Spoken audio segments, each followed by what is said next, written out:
아모스 8장 11절부터 14절까지 받드리겠습니다.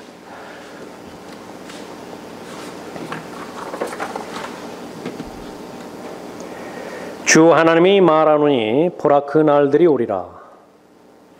내가 그 땅에 기근을 보내리니 빵의 기근도 아니요 물로 인한 갈증도 아니라 오직 주의 말씀들을 듣지 못하는 기근이니라. 사람들이 바다에서 바다까지 북쪽에서 동쪽까지 방황할 것이요 사람들이 주의 말씀을 찾으려고 이리저리 달릴 것이나 그것을 찾지 못하리라. 그날에는 아름다운 처녀들과 청년들이 갈증으로 인하여 기진하리라.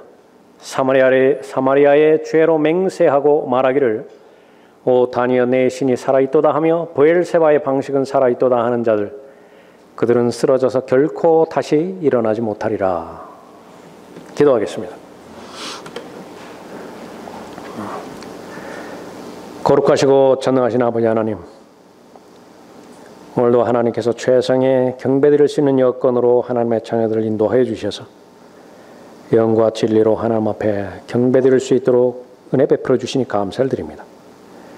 예수 그리스도의 보혈로 저희들의 모든 죄 문제를 해결해 주셨을 뿐만 아니라 동일한 보혈의 능력으로 저희들의 마음을 거룩하게 인도하여 주셔서 또 하나님의 은혜의 보호자 앞에 담대하게 나아갈 수 있도록 인도해 주셨습니다.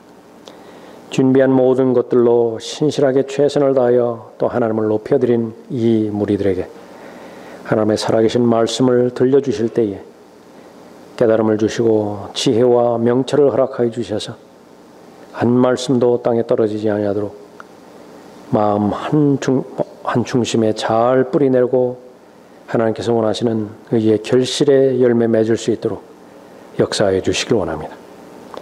하나님의 말씀을 통해서 자신이 부인되어지고 자신이 이미 육신과 세상에 십자가에 못 박혀 있음을 다시 확인하며 믿음의 창시자의 완성자이신 주 예수 그리스도께서 제시해 주시는 믿음의 길, 진리의 길을 향하여 그 걸어가는 그 길이 얼마나 귀하고 가치 있는 것인지 확신을 주시고 격려해 주시고 도전하여 주시는 귀한 시간으로 인도해 주시길 원합니다. 각 사람의 마음을 준비시켜 주시고 저를 주님의 영으로 충만하게 채워주시며 또 마귀가 어떤 형태로든지 공격하지 못하도록 보호해 주십시오. 주 예수 그리스도의 이름으로 기도드렸습니다. 아멘.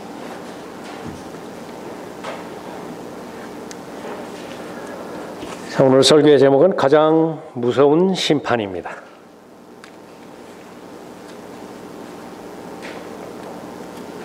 선지자 아모스가 이스라엘 왕국과 남쪽 유다 왕국을 향하여 예언할 때에 또 마지막 날들이었습니다. 군사적으로는 상당히 막강한 때였고 경제적으로도 번영을 누렸던 때입니다. 그러나 아주 무거운 말씀을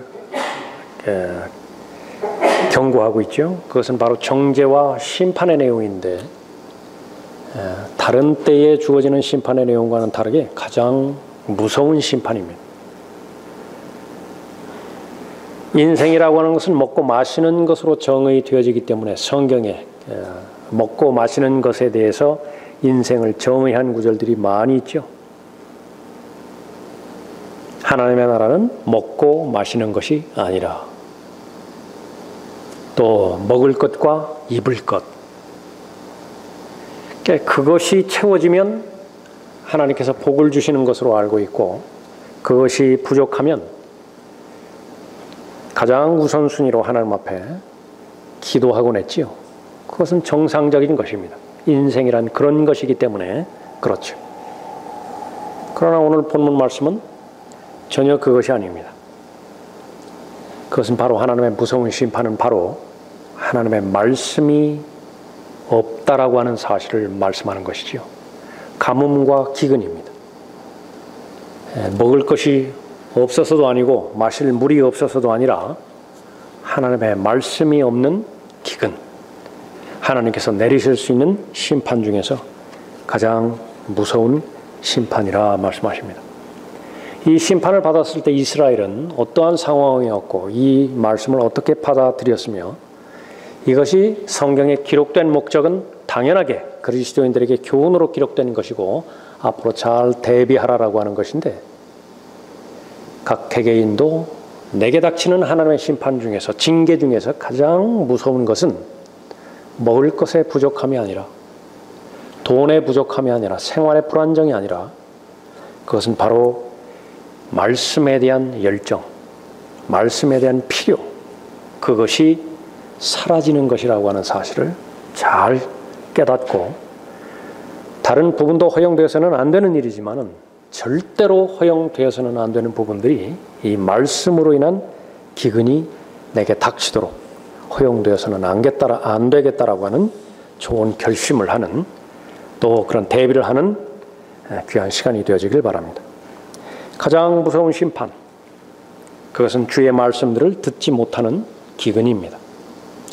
첫 번째로, 하나님께서 말씀을 주지 않으심으로 인해서 이 심판이 이루어집니다. 말씀 자체를 주지를 않았어요. 11절 보십시오. 주 하나님이 말하노니 보라, 그날들이 오리라. 내가 그 땅에 기근을 보내리니, 빵의 기근도 아니요 물로 인한 갈증도 아니라 오직 주의 말씀들을 듣지 못하는 기근이니라 말씀하십니다.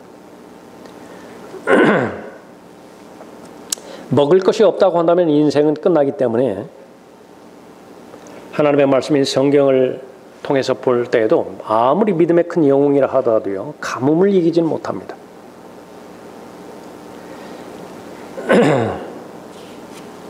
아브라함에게 가뭄이 닥쳤을 때 약속의 땅 벗어날 수밖에 없었죠.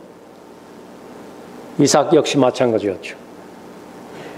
야곱을 중심으로 해서 이스라엘 집안이 이집트로 들어오게 된 배경은 또 무엇이었습니까? 역시 마찬가지로 가뭄이었습니다. 먹을 것이 없어요. 양식이 없어요. 그만큼 무서운 것입니다. 하나님의 심판을 경고하기 위해서 도대체 이 하나님의 말씀을 알아들을 수 있는 이 대상이 어떠한 비유를, 예를, 그림을 보여주면 가장 가깝게, 가장 무서운 심판으로 받아들일 수 있겠는가? 기근이라고 결정하신 거예요. 주 하나님이 말하노니 보라, 그날들이 오리라.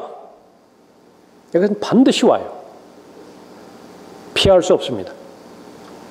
내가 그 땅에 기근을 보내리니. 이것은 비단 팔레스타인 땅에만 국한되는 것은 아닙니다. 사람이 살고 있는 모든 땅을 다 포함하는 것입니다. 빵의 기근도 아니요 물로 인한 갈증도 아니라 오직 주의 말씀들을 듣지 못하는 기근이니라.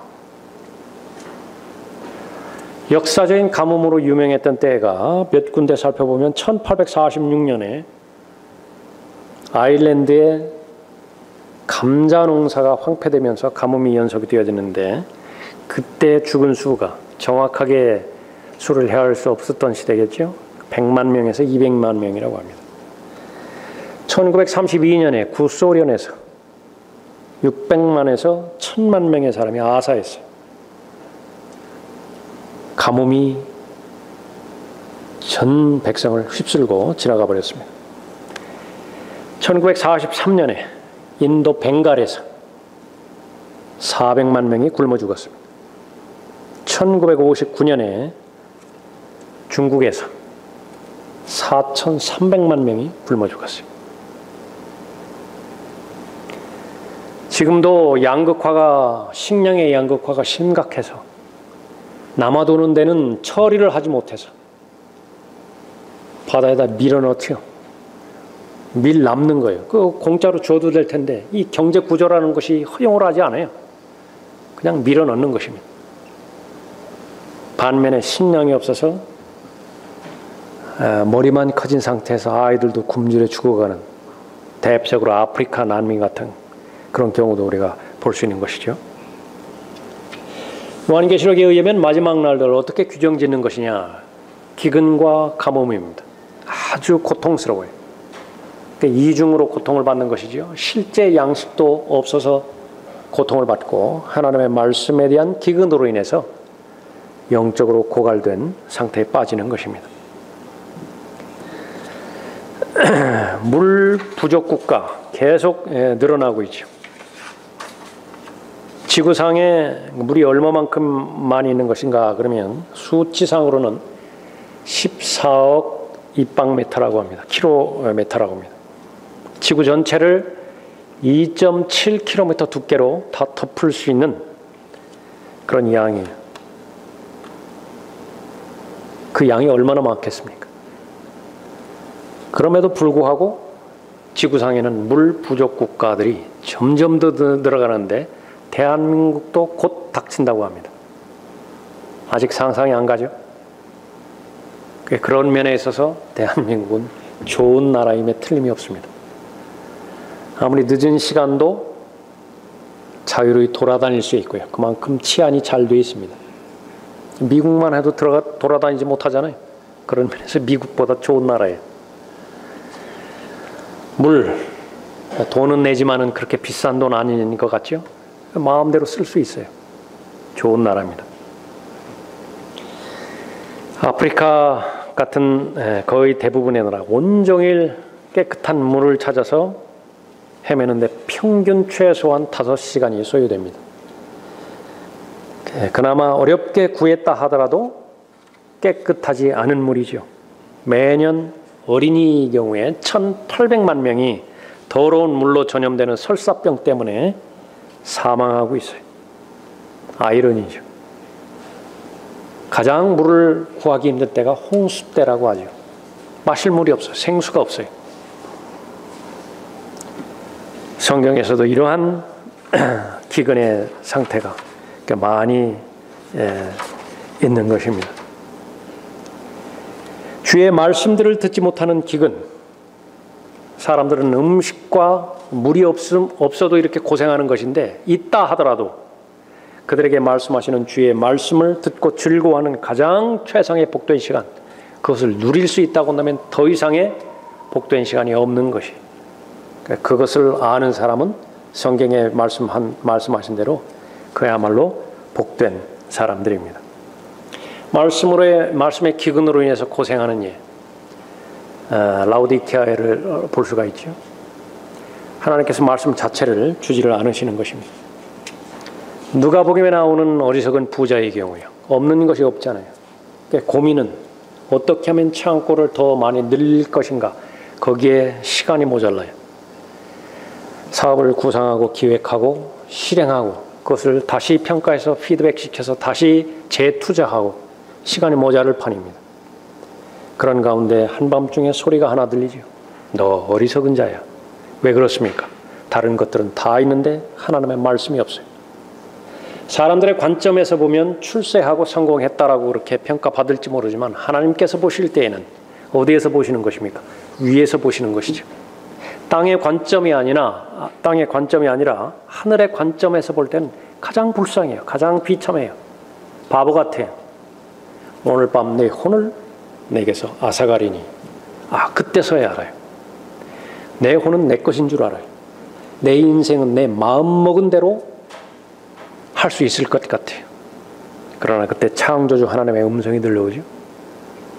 그것을 주었던 내가 다시 가져간다 하면 내가 지금까지 관리했던 모든 것들 누구의 것이 되겠느냐? 답이 없어요. 그 다음에 이 부자가 답을 못해요. 그 부분에 대해서 답을 할 수 있어야 되는데 그런 것입니다. 하나님께서 율법을 이스라엘에게 주셨고 선지자들을 통해서 다가올 경고를 그렇게 주셨을 때에 그 말씀에 경청했다고 한다면 하나님의 징계와 하나님의 심판을 얼마든지 철회하셨지만은요, 그것이 하나님께서 하시는 후회예요.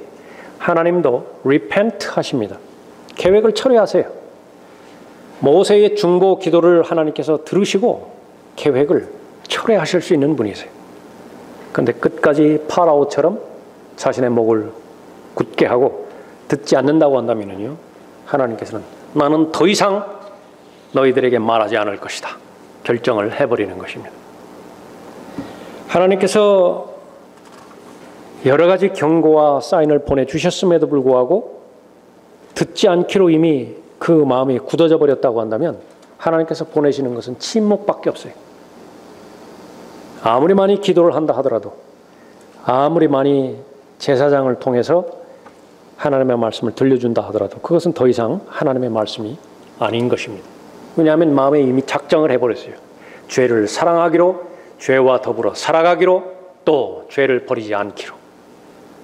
하나님께서는 인격이시기 때문에 그 인격을 존중하는 것입니다.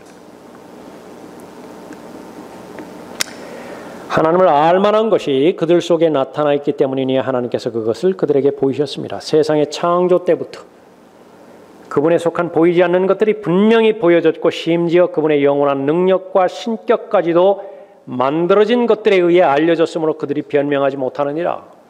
거듭나지 못했다 하더라도 심지어 온 자연 우주 만물을 보고 반드시 누군가가 만들었다. 그것이 하나님인지는 아직 몰라요. 알라인지 부처인지 아직 몰라요. 그러나 누군가는 반드시 만들었다. 그걸 아는데 그것을 부인해버려요. 그러면 더 이상 하나님께서 계시하실 수 있는 방법이 없는 것입니다. 이는 하나님을 알되 하나님께 합당한 영광을 돌리지 아니하고 감사치도 아니하며 도리어 그들의 상상들이 허망하여지고, 상상을 하면 합리적으로 이성적으로만, 최소한의 상식적으로만 상상해도 하나님 만날 수 있을 텐데 고의적으로 정반대로 상상해버려요. 벌레로부터 사람이 나왔다고 해요. 그건 정상적인 상상이 아니에요. 우연히 엄청난 큰 폭발에 의해 가지고 우주가 생성이 되었고, 은하계가 형성이 되었고, 수많은 시간이 흘러서 지구 행성이 형성되었다. 어쩌다 우연히 사람들이 살게 되었다. 그것은 정상적인 상상이 아니에요. 그들은 스스로 이는 하나님을 알되 하나님께 합당한 영광을 돌리지 아니하고 감사치도 아니하며 도리어 그들의 상상들이 허망하여지고 그들의 어리석은 마음이 어두워졌기 때문이니 그들은 스스로 현명하다고 말하나 우둔하게 되었고, 썩지 아니하는 하나님의 영광을 썩어질 사람의 형상과 새들과 네 발 달린 짐승들과 기어다니는 것들과 같은 형상으로 바꾸었도다. 하나님의 조치는 뭐예요? 길이길이 참으셨다고요. 하나님의 오래 참으심과 용납과 하나님의 자비 가운데서 참으셨다고요. 그러니까 마침내 하나님께서 결정을 하셨는데 어떤 결정을 하신 거냐? 포기해버리겠다. 더 이상 경고의 말을 주지 않겠다라고 말하는 거예요. 더 이상 선지자도 보내지도 않고 율법도 주지 않겠다. 그러므로 하나님께서도 그들을 자기들의 마음의 정욕에 따른 더러움에 내버려 두시어 포기하는 거예요. give up. 그냥 마음대로 하라고. 그들의 몸을 서로 욕되게 하도록 하셨으니 이는 그들이 하나님의 진리를 거짓말로 바꾸어 고의적으로 바꾼 거예요. 알면서도 바꾼 거예요. 피조물을 창조보다 더 경배하고 섬겼습니다. 나무를 섬기지를 않나 돌 위에 돌을 계속 쌓아놓고 그 섬기지를 않는 것이나 거기에 마음을 주잖아요. 마음은 하나님께만 드려야 되는 피조물이 돌덩이에 자신의 마음을 주어버리는 거예요. 불상에다 자신의 마음을 주어버리고 마리아 상을 만들어가지고 거기에다가 자신의 마음을 주어버리고, 이로 인하여 하나님께서 그들을 수치스러운 욕정에 내버려 두셨으니 로마서 1장에서는 3번 내버려 두세요. 내버려 두세요. 그냥 내버려 두세요. 한 번도 아니고 두 번도 아니고 3번씩 반복하는 것은 가장 무서운 심판입니다. 그냥 내 마음대로 하라. 나중에 이 사람들이 내린 결론은 무엇입니까? 아, 내 생각이 옳았어. 하나님은 없는 거야. 하늘나라와 지옥도 마찬가지로 없어. 그런 것들은 사람들이 만들어 놓은 것이야. 누군가가 말했듯이 종교는 아편이야. 자기 합리화하지만은요, 이 마음이 좀 깨끗해야 되는데 여전히 찜찜하다고요. 계속 그것을 스스로 짓누르면서 남은 인생을 살아가고 있어요. 짐입니다. 죄의 짐을 지고 사는 것입니다. 말라기가 끝난 다음에 광야에서 금성이 있기까지 400년간의 침묵을 보내셨죠. 유대인들에게는, 지금의 유대인들에게는 2000년간 침묵을 보내시는 것입니다. 적어도 유대인들에게는 아무런 반응이 없었어요. 히틀러에 의해서 학살당하던 트레블링카, 아우슈비츠, 거기에서 얼마나 많은 기도가 올라갔겠어요? 하나님 앞에? 하나님께서는 침묵하세요. 이러이러한 죄 때문에 내가 지금 심판을 받는 것이라고 그 한마디 말씀이라도 좀 들었으면 좋겠는데 그 말조차 없는 거예요. 왜 그렇습니까? 불순종으로 말미암아서 하나님께서 내려주시는 심판 가운데 가장 무서운 심판은 말씀의 부족으로 인한 기근인데 하나님께서 아예 말씀을 주지를 않으세요. 가장 무서운 심판은 주의 말씀들을 듣지 못하는 기근입니다. 두 번째, 그 무서운 심판의 형태는 어떤 형태로 나옵니까? 말씀을 주시기는 주시는데 깨달을 능력을 주지를 않으세요. 12절 보십시오. 주 하나님이 사람들이 바다에서 바다까지 북쪽에서 동쪽까지 방황할 것이요. 왜 방황하나요? 주의 말씀 찾으려고. 사람들이 주의 말씀을 찾으려고 이리저리 달릴 것이나 이리저리 달리죠. 마지막 날들의 특징입니다. 다니엘 12장에 보면 사람들이 이리저리 달리잖아요. 지식이 얼마나 많아지나요? 인터넷을 누가 상상이나 했겠어요. 그러나 다니엘 12장에서는 이미 인터넷을 예견했잖아요. 상상을 초월한 지식의 양에 파묻힌다고 해요, 사람들이. 이 시대에 살아가는 그리스도인이라고 하는 사람들은요, 얼마나 많이 배우나요? 얼마나 많이 들어요? 얼마나 많이 읽고 얼마나 많이 공부에 참여를 하요? 항상 배우나 뒤에는 뭐라고요? 진리가 없어요. 진리가. 배우기는 무한대로 배우는 것인데 건질 것 하나 없어요. 진리의 지식에는 이르지 못해요. 그런데 그것이 심판의 한 형태입니다.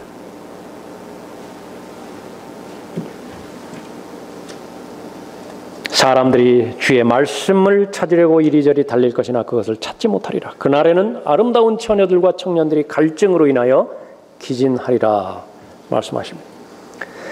내가 너희들에게 말은 하겠는데 너희는 더 이상 나의 말을 들을 수 없을 것이다 라고 하는 것입니다. 들을 수 없으면 어떻게 돼요? 중립지대가 없죠. 영적인 중립지대는 없죠. 망하는 것입니다.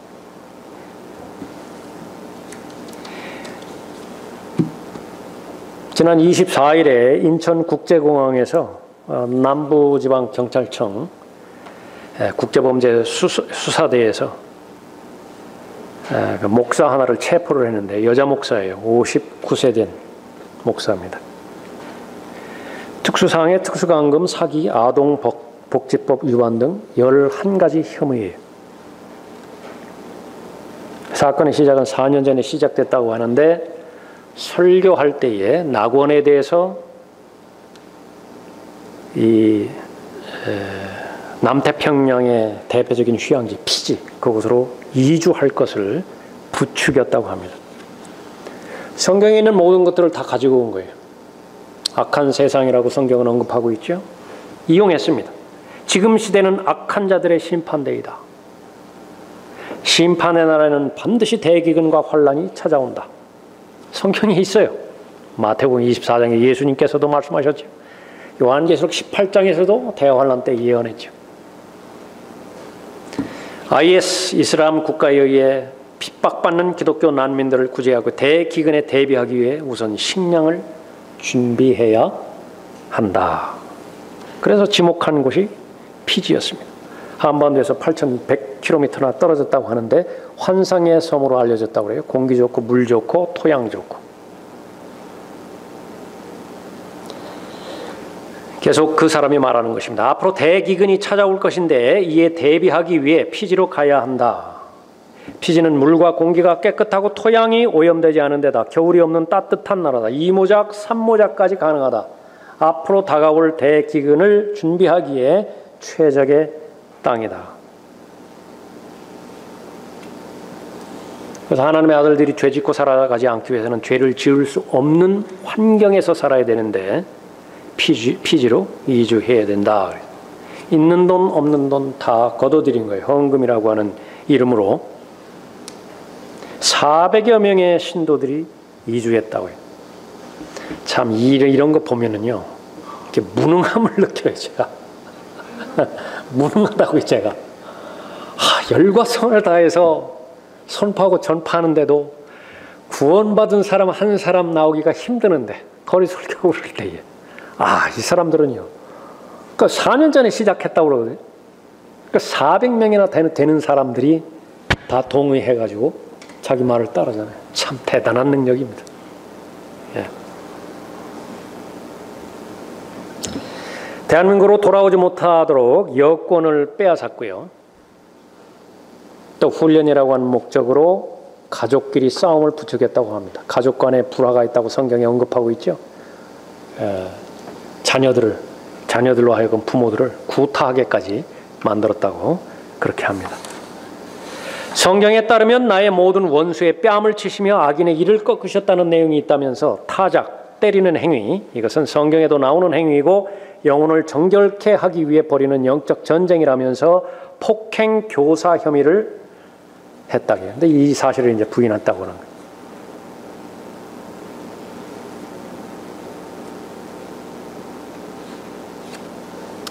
이 사람을 이런 기사를 볼 때 모든 사람들이 예외 없이 얼마나 불쌍한 사람이겠는가 그 느낌을 갖겠죠. 이건 말이 안 되잖아요. 말 자체가 안 되잖아요. 근데 현실은 400명이 갔다는 거예요. 무엇을 교훈해 주는 사건이겠어요? 그리스도인은 어떠한 일을 통해서, 그건 비유예요. 반드시 거기에는 실체가 있다고요.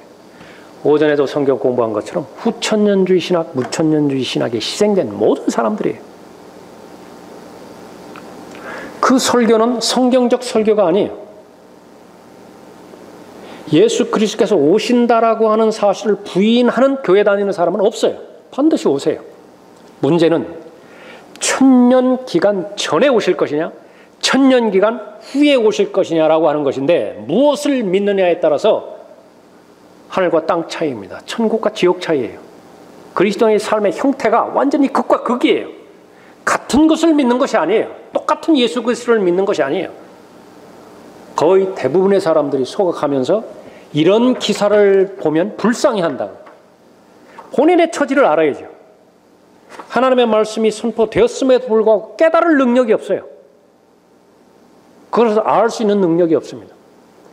원인은 어디에 있습니까? 마음에 있어요. 하나님의 말씀을 존중하지 않는 것입니다. 하나님께서 하나님의 말씀을 선포할 사람을 찾으시죠. 이 땅을 향한 하나님의 계획을 선포를 해야 되는데 누가 우리를 위해서 가랴? 이사야가 헌신하죠.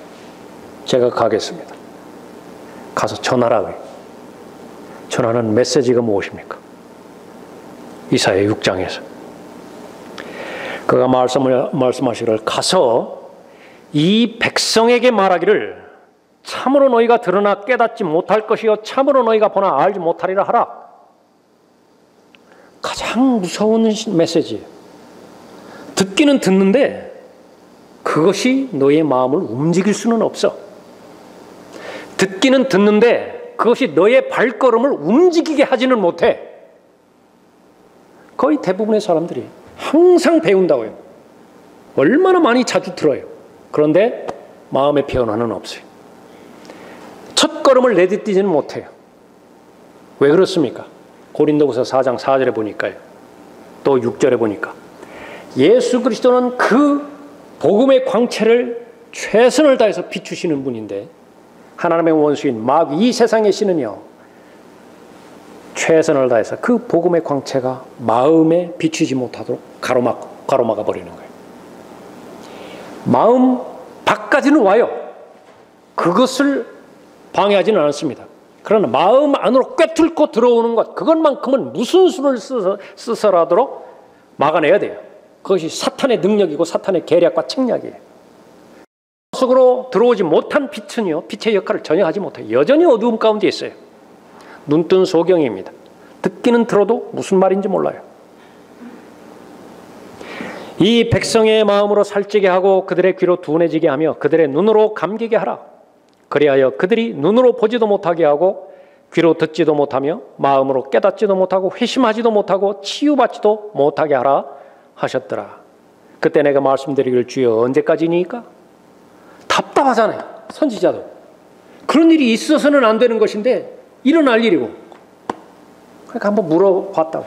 언제까지 그래야 됩니까? 하나님의 말씀은 뭐예요? 대환란 끝까지라고 해요. 대환란 끝까지. 그가 대답하시기를 성읍들은 거민이 없이 황폐하게 되고 집들에는 사람들이 없으며 땅이 완전히 황폐하게 되기까지요. 또 주가 사람들을 멀리 옮겨 그 땅 가운데에 완전히 버려짐이 있을 때까지니라. 이스라엘에게만 해당되는 것이 아니야. 이 말씀은 신약 성경에 4번 인용이 됩니다. 얼마나 중요하면은요, 이 말씀이 4번 적용해요. 어떤 내용이라고요? 듣기는 들어도 깨닫지 못해요. 마태복음 13장에서, 요한복음 12장에서, 사도행전 28장에서, 로마서 11장에서 4번 언급되는 것입니다. 위대한 영국의 설교자, 거리 설교자 있죠, 목사였죠, 조지 휘필드. 다음과 같이 말했습니다. 하나님께서 한 민족에게 신실하고 정직한 사역자를 보내주시는 것보다 더 큰 축복은 없다. 동의하세요? 하나님께서 한 민족에게 신실하고 정직한 사역자를 보내주시는 것보다 더 큰 축복은 없다. 마찬가지로 하나님께서 그 민족에게 가장 큰 저주를 보내주실 수 있는데 그 저주는 다름 아닌 보지 못하고 거듭나지 못하고 육신적이며 미지근하고 유용하지 못한 사람들에게 보내는 저주이다. 하나님의 말씀만이 볼 수 있게 하잖아요. 하나님의 말씀만이 거듭나게 하고 하나님의 말씀만이 육신적인 부분으로부터 영적인 그리스도인으로 돌아오게 하잖아요. 하나님의 말씀만이 열정을 주잖아요. 또 하나님의 말씀만이 하나님으로부터 쓰임받게 하잖아요. 그런 것이 없어요. 그런 것이 없는 상태에서 사람들이 부러워하고 추구하는 모든 것을 갖춘 나라들 주변에도 있잖아요. 타락하고 있는 미국이라든지 가까운 일본이라든지 부상하고 있는 중국이라든지 다 부러워하잖아요. 그 사람들 뭐 쥐투니 하면서. 하나님 보시기에는 그것은 가장 비참한 징계인 것입니다. 하나님의 말씀에 주의를 기울이는 것 얼마나 복된 것인지 잘 알 수 있겠죠. 우리가 아는 것처럼 하나님께서는 정직한 사람 좋아하시고 하나님께서는 겸손한 사람을 좋아하십니다. 그 사람들은 배우고자 준비가 되어 있는 사람이에요. 말씀하시기만 하면 그 말씀이 확신이 되어지기만 하면 첫걸음 떼어놓을 수 있는 준비가 되어 있는 사람입니다. 그 사람을 하나님께서는 지혜와 명철을 주시고 지혜와 계시의 영을 허락해 주시죠. 보여주시는 거예요. 보여주시는 것입니다. 아시리아 군대가 거의 무한대로 둘러싸고 있지만요. 그 뒤에 진을 치고 있는 천사의 군대를 보여주시는 것이라. 그러니까 무엇이 겁이 나겠어요? 건전한 교리를 견딜 수 없어 하는 때가 이르립니다. 진정한 성경적 설교자를 거부하고 아주 이상한 교리를 가르쳐주고요. 자신이 관심이 있어 하는 영역의 그 부분들을 이야기해 줄 수 있는 선생들만을 원하는 시대가 와요. 그러니까 명심하십시오. 설교자의 역할은 마음을 바꾸는 데 있어요. 마음을 변화시켜주는 데 있다고요. 그래서 발걸음을 걸어가게 만드는 거예요. 지금까지 걸어가지 않았다고 한다면 시작하게 만들고 지금까지 계속해서 시작하는데 무슨 이유로 정체, 중지가 되었다고 한다면 다시 걸어가게 만드는 것이 설교자의 역할인데 그런 사람은 절대 원하지 않아요. 부담이라고요. 왜 그렇습니까? 죄 때문에 시작하지 못하는 것이거든요. 죄 때문에 지금 중단되어 있거든요. 근데 그 죄의 사랑을 중단하라는 거예요. 죄의 집착을 벗어버리라는 것이에요. 그건 나한테 겁나는 일이에요. 왜? 지금까지 내가 경험한 것은 죄의 탐닉으로 말미암은 경험. 그것으로 지금 내가 살아왔거든요. 그건 있을 수 없는 일이라. 때가 이르리니 사람들이 건전한 교리를 견디지 못하고 그들 자신의 정욕을 따라 가려운 귀를 즐겁게 해줄 선생들을 많이 두리라. 또한 그들이 그들의 귀를 진리에서 돌이켜 꾸며낸 이야기로 돌리리라. 아모스 선지자는 지금 이스라엘 왕국의 마지막 날들을 예언하고 있거든요. 지금 바울은요, 교회 시대의 마지막 날들에 예언하고 있어요. 똑같다고요. 본질은 똑같아요. 정말로 사람들이 어려워하는 것은 무엇이냐? 먹을 것, 입을 것이 없어서, 마실 물이 없어서 어려운 것이 절대로 아니에요. 그런 것들은 짐승들이 닥친 현실이에요. 짐승들은 그것 때문에 어려워하는 거예요. 먹을 양식이 없고 마실 물이 없어서 어려워하는 것이에요. 그것만 해결해 주면은요, 가장 행복하게 산다고요. 그러나 사람은 혼적 존재입니다. 사람은 영적 존재예요. 물질로 채울 수 없는 커다란 빈 공간이 있는 것이에요. 그것은 하나님만이 채울 수 있는 공간이죠. 바로 영에 속한 공간이고 혼에 속한 공간인데 말씀으로만 채워져요. 무서운 것은 무엇이라고요? 그 필요 자체를 느끼지 못하는 것입니다. 배고픈 그 기간이 조금 지나면은 아예 이제 감각을 잃어버려 가지고요, 정신이 혼미해지기 시작하고 식욕 자체를 잃어버려요. 그때는 할 수 없이 강제로 주입시켜야 됩니다. 강제로 주사를 맞춰야 되죠. 건전한 교리를 견딜 수 없어 하는 상태까지 그렇게 오는 것입니다. 설교자들을 없애버리고 그 대신 그 자리에 선생들을 많이 두고자 하는 욕망이에요. 인터넷이 인기가 있는 것은 바로 그 부분이에요. 부담 없이 접근할 수 있어요. 이것저것 다 맛볼 수 있어요. 자신의 지적인 욕구만 만족하는 것입니다. 아무 변화가 없어요. 도움을 받는 것은 추천할 일이지만요, 그러기 위해서는요, 제일 첫 번째로 여러분이 가지고 있는 책, 여러분 앞에 펼쳐져 있는 책이죠. 비교할 수 없는 정도의 그 시간의 분량을 여러분의 책에 투자를 해야 돼요. 그 책에 고정을 시켜야 돼요. 그리고 나서 주변적인 방법으로 그 주변의 도움을 받을 수는 있습니다. 그래서 여러분의 지역교회가 중요한 거예요. 거기에서 실패해버리면 하나님의 말씀은 보장해 주지 않습니다. 배교는 그리스도의 몸 안에서 일어나죠. 갑자기 일어나는 거 아닙니다. 오랜 시간을 두고서 일어났는데 밖에서 배교를 부추긴 것이 아니에요. 안에서 일어났다고요. 왜? 그동안에 하나님께서는 신실하게 하나님의 말씀을 전달해 주었지만은 안에서 마음을 잃어버렸다고요. 하나님을 존중하지도 않고 자신의 마음을, 자신의 철학을 높이기 위해서 성경을 변개시키기 시작했고, 그 변개시킨 하나님의 성경에는 인간의 철학이 들어가 있잖아요. 어떤 철학입니까? 인본주의 철학 포함해서 후천년주의, 무천년주의 철학이 다 포함되어 버렸어요. 사람의 생각이 들어가 있는데 순수한 하나님의 말씀일 때에만 하나님께서 말씀을 통해서 역사하는 것인데 거기에 사람의 뜻이 포함이 됐어요. 사람의 뜻은 무엇입니까? 악인의 쟁기질은 죄밖에 안 된다고요. 어떻게 역사할 수 있겠습니까? 예수님께서도 마태복음 10장 대표적인 같은 데에서 비유로 말씀하시죠. 들을 수 있는 사람만 들어야 돼요. 가장 무서운 심판, 주의 말씀을 듣지 못하는 기근입니다. 먹을 양식이 없어서 무서운 것도 아니고 마실 물이 없어서 무서운 것도 아니라 정말로 무서운 것은 주의 말씀을 듣지 못하는 기간입니다. 왜 그렇습니까? 세 번째로 그 심판의 결과는 모조리 우상 숭배에 빠지기 때문에 그래요. 14절 보십시오. 사마리아의 죄로 맹세하고 말하기를 오 다니여 내 신이 살아있도다 하며 브엘세바의 방식은 살아있도다 하는 자들. 이거는 카인의 종교를 대표적으로 말하는 거예요. 사람마다 여러 가지 방식들이 있어요. 종교의 방식들이 있습니다. 그것이 나에게 효력을 주고 있다라고 확신하는 거예요. 브엘세바의 방식은 살아있도다 하는 자들, 그들은 쓰러져서 어떻다고요? 결코 다시 일어나지 못하리라. 우리는 이런 시대에 살아가고 있습니다. 하나님의 말씀이 선포되고는 있지만은 사람들은 꾸며낸 이야기를 듣고 싶어요. 그것이 반복되면 아예 말씀하지 않으세요. 그냥 내버려 두십니다. 하고 싶은 대로 내버려 두는 것이, 이것이 성공적인 사역이라고 간증의 형태든지 설교의 형태든지 책의 매체를 통해서 알리든지 그대로 내버려 두시는 거예요. 수많은 사람들이 거기에 자극을 받아서 옛길, 그 선한 길을 버려버리고 그저 새로운 것, 새로운 것, 새로운 것.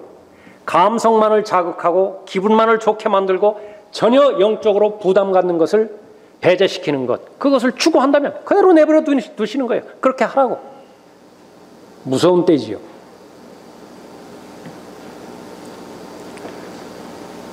사람들은 듣고 있는 진리를 자신의 귀로부터 틀어막고 있습니다. 그런 일이 일어날 때 하나님께서는 그들 자신이 가고자 하는 길을 그대로 가도록 내버려 두시는 것이, 하나님께서 내버려 두실 때 사람들은 그 길이 올바르게 보인다고요. 그 길이 정도로 보인다고요. 그러나 문제는 끝에 있어요. 넘어지지 말아야 되는데 넘어질 때가 오죠. 그러면 다시 일어나지 못하는 거예요. 속았다라고 깨우치지만은 그때는 이미 늦어버린다고요. 정말로 비참한 것은 하나님께서 말씀하지도 않으시고 말씀하셨는데도 깨닫지도 못하는 그 사실 자체를 인식하지 못한다는 데 있습니다. 라오디케아의 고백이에요. 아무것도 부족한 것이 없어요.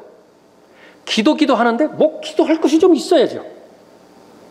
서두에도 살펴봤습니다마는 100만 명에서 많게는 수천 몇백만 명이 죽어가는 가뭄을 뭐 경험해 본 적이 있어야 돼요. 현실적으로 거의 대부분의 사람들은 스스로 몸매 관리를 위해서, 건강 관리를 위해서 절식을 할 수 있지 모르지만, 심지어 단식은 할 수 있을지 모르지만은요, 돈이 없어서 굶지는 않아요. 그것을 경험해 보질 못했다고요. 그러니까 그것이 얼마나 무서운 심판인지를 몰라요. 그것을 좀 아는 세대라고 한다면, 우리나라로 비유해서 말하면 적어도 보릿고개가 무엇인지를 아는 사람이라고 한다면, 아, 그것이 가장 커다란 하나님의 징계와 하나님의 심판을 말하는 것이구나. 그것을 알 텐데, 그거에 비유해서 하나님의 말씀이 부족하는 것은 비교할 수 없을 정도로의 무서운 심판이라고 하는 것을 인식할 수 있을 텐데, 아예 라오디케아 시대 사람들은 넘치기 때문에요. 넘치기 때문에 자신이 무엇이 부족한지 자체를 알지 못하는 것이죠. 진리를 거부하는 한 더 이상 하나님의 말씀은 없어요. 아버지의 말씀은 진리니다. 진리로 하나님의 사람들을 거룩하게 할 수 있죠. 말씀이 없는데 어떻게 진리가 있겠습니까? 말씀이 없는데 어떻게 거룩한 삶이 가능하겠어요? 부질없는 소리죠. 그런데 가능하다고 하는 거예요. 사람들은. 인기 있는 강단 하나입니다. 그 세상 사는 처세술만요. 잘 심리학 섞어가지고 요약해서 전달해버리면 벌떼같이 몰려들어요. 정작 하나님의 말씀이 그 가운데 있는 것인가? 여러분이 판단해 보시라고. 은혜 안에서 자라지 않는 가운데에 이상한 교리에만 관심을 가지고 있어요. 명심하셔야 돼요. 성경의 순서는요, 반드시 은혜 아래서 성장을 해야 돼요. 그 다음에 깊은 교리로, 더 깊은 교리로 들어갈 때에 총체적인 체계적인 지식으로 자리 잡는 것이지, 매일매일 하루에 삶 자체가 없어요. 기도의 삶도 없고, 증거의 삶도 없고, 교제의 삶도 없고, 무슨 희생하는 삶도 없고, 인격적으로 성장해야 되겠다라고 하는 그 필요성도 거의 느끼지 않고, 그 상태에서 교리에만 매달려 보라고 말이죠. 여러분 자신이 입증해 보세요. 그리스도의 충만하심의 장성한 분량에까지 나는 지금 자라가고 있는 것인가? 아니면 잎사귀만 무성하고 열매 맺지 못하는 무화과나무처럼 그렇게 돼버려서 그 날이 가까우면 가까울수록, 그때가 다가오면 다가올수록 하나님의 징계만, 하나님의 판단만 기다리고 있는 그런 무거운 삶의 상태를 살아가고 있지는 않은 것인가 확인할 수 있어야 되는 것입니다. 하나님의 말씀이 없는 삶, 변개된 성경에 대해서 문제의식조차 갖지 않는 삶, 그런 삶 가운데서는 시들어 말라 죽어가고 있는 것입니다. 설교는 공허하고 생명력이 없어져 가고 있죠. 아무리 많은 찬양을 불러본다 하더라도 그것이 성령 안에서 나오는 기쁨은 없어요. 그냥 노래하는 즐거움은 있다고요. 세상 노래는 뭐 즐거움 안 줍니까? 노래방에는 왜 사람들이 돈 주고 가는 거예요? 그 즐거움이 있으니까 가는 거 아니겠습니까? 성경은 살아있는 책이 아니라 그 사람에게는 죽은 책이 되어져 버리는 것. 안 찾아요. 살아있다라고 하면 양식을 찾아야 되는데 안 찾아요. 왜 그렇습니까? 하나님께서 내리시는 징계인데 가장 무서운 징계이기 때문에 그런 것이죠.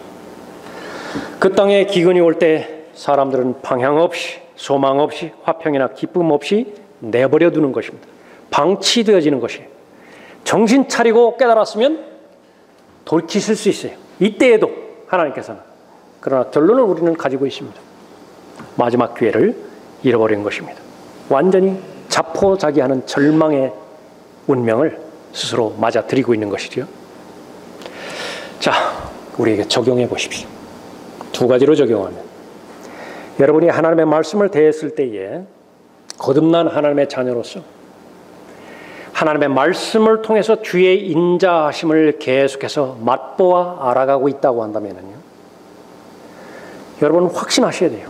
최상의 복을 누리시는 것이며 그 사람에게는 먹을 양식과 마실 물은 하나님께서 책임져 주세요. 그걸 믿을 수 있지요. 반대의 경우로 내가 다른 것에 대해서는 관심이 있고 경험이 있고 나름대로 열매가 있다 하더라도요, 정작 하나님의 기록된 말씀에 대해서는 다소 결핍이 된다 하더라도 부족함을 느끼지 못한다. 그러면 모든 것을 일체로 지금 멈추셔야 돼요. 무엇을 하고 있든지 멈추셔야 돼요. 이 부분부터 회복이 되어야 되고 이 부분부터 부흥이 되어야 살아갈 수 있는 것입니다. 그렇지 않으면 마귀가 던져주는 계략과 창략이 계속해서 속는 것이 분주하게 만들 것이고 분별력 없이 만들어버릴 거예요. 성령 안에 있는 의와 화평과 기쁨으로 만족할 때에 그것을 통해서 예수 그리스도를 섬기는 것이 정상적인 그리스도인의 삶인 것인데, 비슷한 것들이요, 세상으로부터 육신으로부터 대체시켜주는 것들이 있다고요. 그것들을 오인해서 그것들로 하나님을 섬긴다고 한다고 한다면 성령 하나님께서 즉시로 깨우쳐 주실 거예요. 그거 가짜라고, 그거 아니라고. 하나님의 말씀에 민감할 때에 하나님께서는 그 사람에게 역사하십니다. 하나님 말씀 하나만 내 마음의 중심에 두는 것이에요. 절대로 하나님의 말씀은 변개체서도 안 되는 것이고 절대로 하나님의 말씀은 나에게 절대적으로 진리의 말씀으로 적용되어지고 실행되어야 되는 것입니다. 그것이 하나님의 말씀만을 믿음에 있어서나 실행에 있어서나 최종 권위로 둔다라고 하는 성도의 고백인 것이에요. 이 시대는 어떤 시대입니까? 바로 그 부분들을 방해함으로 인해서 믿음을 빼앗아가는 시대. 성도들에게 단번에 전해주신 그 고귀한 믿음, 그것을 여러분이 잘 간직하시고 성경 말씀을, 기록된 하나님의 말씀을 여러분의 어떤 경우에 있었든지 믿음과 실행에 있어서 최종 권위로 두고 하나님을 신뢰하는 가운데 다른 어떤 부분과는 상관없이 이러한 심판의 대상자가 되지 않기를 바랍니다. 기도하겠습니다.